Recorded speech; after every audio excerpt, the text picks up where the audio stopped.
They say she still knocks at midnight.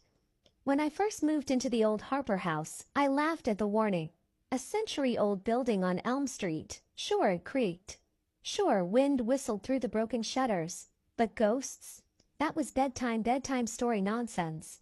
The first knock came on night 2, exactly at 12. Tap, tap, tap. I was halfway through an episode of something mindless when the sound echoed down the hall outside my bedroom door. Slow, deliberate. 3 sharp raps. No breeze could sound that purposeful. I froze.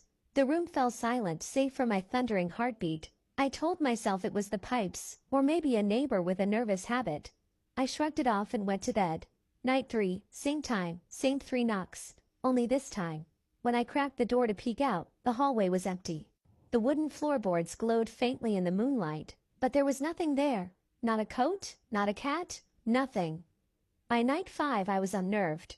I started timing it, 11:59. 12. Tap tap tap, every single night. Always 3 knocks, always exactly midnight.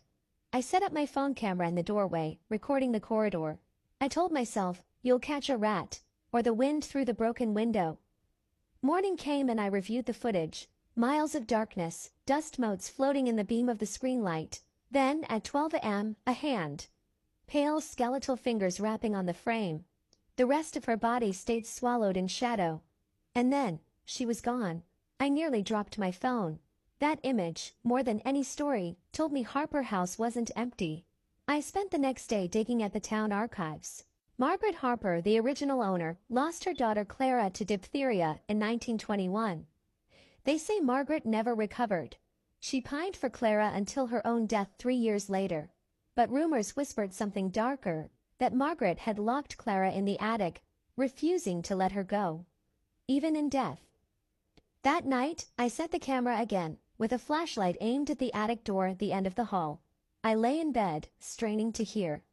At 11:59, my blood ran cold, a soft scuff on the stairs. Then the first knock, louder than ever, right above me. The attic door creaked open. The flashlight beam landed on the top step, footprints on the dusty wood. Then a soft, childlike humming. At 12:01 a.m., there was silence, except for a whisper that drifted down the stairwell. Let me in. I bolted from the bed, sprinted down the hall, and stopped. At the attic door, carved into the wood, in letters as small as fingernail scratches, was one word. No. The pickets on the railing splintered as if something had pulled itself up into the darkness overhead. My flashlight flickered, then died,